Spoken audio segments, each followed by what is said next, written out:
संजना और दीपक, इनका मानना था कि सबसे अच्छे कपल से पहले अच्छा फ्रेंड होना ज़रूरी है, तभी आप उस रिश्ते को अहमियत को समझ सकते हैं। अगर आप अच्छे फ्रेंड्स नहीं हैं तो आप कभी अच्छे कपल भी नहीं बन सकते हैं।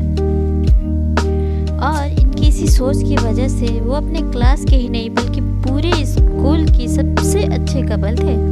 इन दोनों के बीच का रिश्ता इतना गहरा था कि कॉलेज का हर कपल इनसे जलन महसूस करता था। वहीं पर कुछ लोग इनकी तरह बनना भी चाहते थे और ये दोनों पढ़ाई में भी बहुत अच्छे थे, क्लास और कोचिंग के टॉपर थे।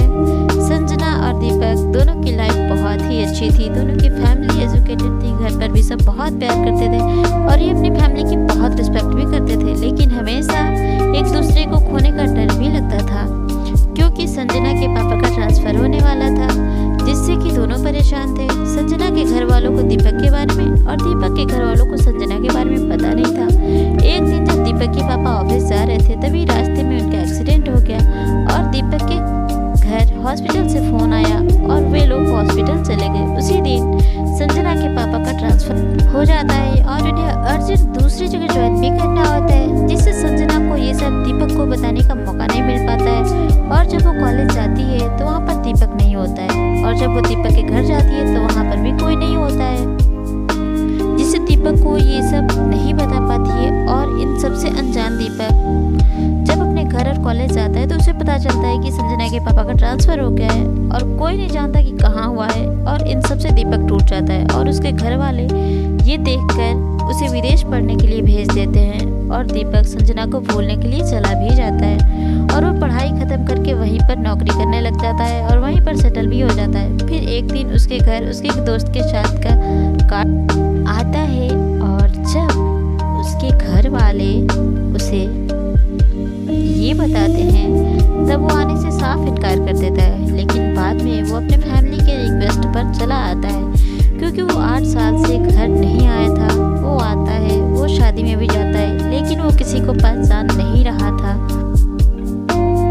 तब उसका एक दोस्त उससे सबका परिचय कराता है और सब एक साथ पार्टी एंजॉय करने लगते हैं। तभी अचानक उसकी नज़र कोने में खड़ी एक लड़की पर जाती है जो कि बहुत ही सुंदर थी और दीपक अपने एक दोस्त से पूछता है कि ये कौन है। उसके दोस्त ने कहा ये संजना है। इतना सुनते ही दीपक के खुशी का ठिकाना ही नहीं रहता है। लेकिन फिर उसे याद आता है कि वो पिछले 8 साल से बाहर था। इस बीच न जाने क्या क्या हुआ हो, शायद उसकी शादी भी हो गई हो। फिर वो कांपते हुए पैरों से संजना की तरफ कदम बढ़ाता है और उसके पास जाता है और फिर उससे कहता है हाय संजना।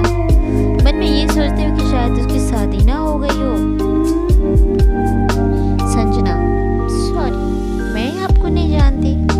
दीपक आई एम दीपक। और ये सुनते ही संजना बहुत खुश हुई, लेकिन वो भी एक पल में ही दुखी हो गई ये सोचकर कि दीपक तो शादी करके अब तक सेटल हो गया होगा। संजना हाय कैसे हो। दीपक मैं तो ठीक हूँ, तुम बताओ।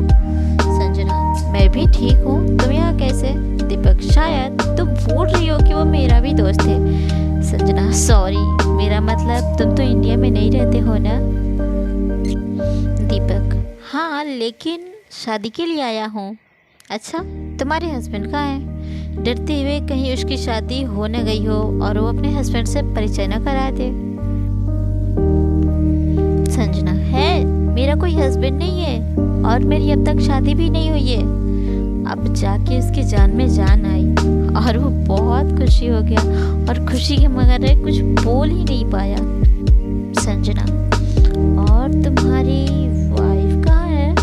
दीपक मेरी भी अभी तक शादी नहीं हुई है। संजना कोई जीएम है। दीपक हाँ। संजना फिर दुखी हो गई, लेकिन मुस्कुराते हुए पूछा जिससे दीपक को पता ना चले कि वो दुखी है। कौन है वो खुशनसीब। दीपक तुम। संजना ये सुनते ही बहुत खुश हो गई और उसने कहा सच।